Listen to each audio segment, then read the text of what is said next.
গ্রীষ্মের প্রচণ্ড রোদ কিংবা বর্ষার কর্দমাক্ত পথ সব বাধা উপেক্ষা করে 2 থেকে 3 কিলোমিটার হেঁটে স্কুলে যেতে হয় কোমলমতি শিশুদের। কুমিল্লার চান্দিনা উপজেলার বারেরা ইউনিয়নের জয়দেবপুর, ছোট কলাগাঁও ও নিশ্চিন্তপুর গ্রামের শতাধিক শিশুর প্রতিদিনের চিত্র এটি। নিজ গ্রামে প্রাথমিক বিদ্যালয় না থাকায় মৌলিক শিক্ষার অধিকার থেকে বঞ্চিত হচ্ছে এই অঞ্চলের ভবিষ্যৎ প্রজন্ম।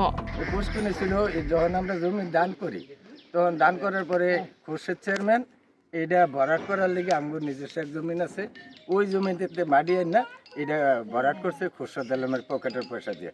কিন্তু এখন ফুটবল খেলতেছে পোলাপাইনে লেখাপড়ার কোনো সুযোগ সুবিধা এটা পাইতেছে না। খারাপ লাগতেছে, কারণ কোনো প্রশাসন যদি এটারে অগ্রসর করে দেয় আমরাও সহযোগিতা করব।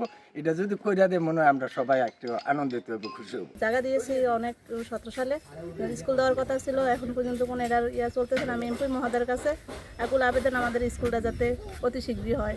আমাদের বাচ্চাকে নিয়ে অনেক ভোগান্তি আছে।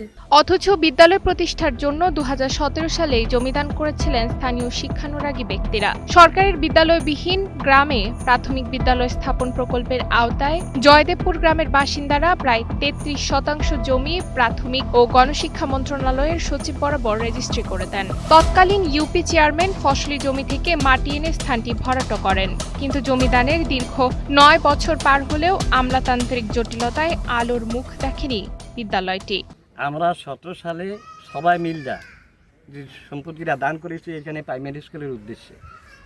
এখানে স্কুল হয়েছে না, আমাদের যে এমপি সাহেব, সাবেক এমপি সাহেব আলহাজ অধ্যাপক আলী আশরাফ সাহেব উনি মারা গেলেন, যার জন্য আমাদের এই কাজটা স্থগিত ছিল। এবং যিনি উদ্যোক্তা হইয়া যে সাবেক চেয়ারম্যান খুরশেদ আলম, উনিও অ্যাক্সিডেন্ট করে বা তার শারীরিক অসুস্থতার কারণে সে এখন হাসপাতালে ঘোরাঘুরি করছে, কিন্তু সে ওই কাজটা তদবির করতে পারে না বিধায় আমার মনে হয় যে এই কাজটা এতদিন লিঙ্গার করতেছে। আমাদের ছেলে মেয়ে লেখাপড়া করতে পারে না, অনেক দূরে যাওয়ার লাগে সমস্যা হয়ে যায়। অনেক কাছে আমাদের একটা স্কুল থাকলে আমাদের সব দিক দিয়ে একটা সুবিধা থাকে। এখন বাচ্চাদেরকে নিয়ে দেওয়া দিলেও আতঙ্ক হয়ে যায়, ভয়ঙ্কর। অনেক দূরে পাঠাইলে খুব সমস্যা হয়ে যায়, সেই জন্য আমাদের একটা স্কুলের অনেক দরকার। বিদ্যালয়ের অভাবে থমকে আছে 3 গ্রামের প্রাথমিক শিক্ষা।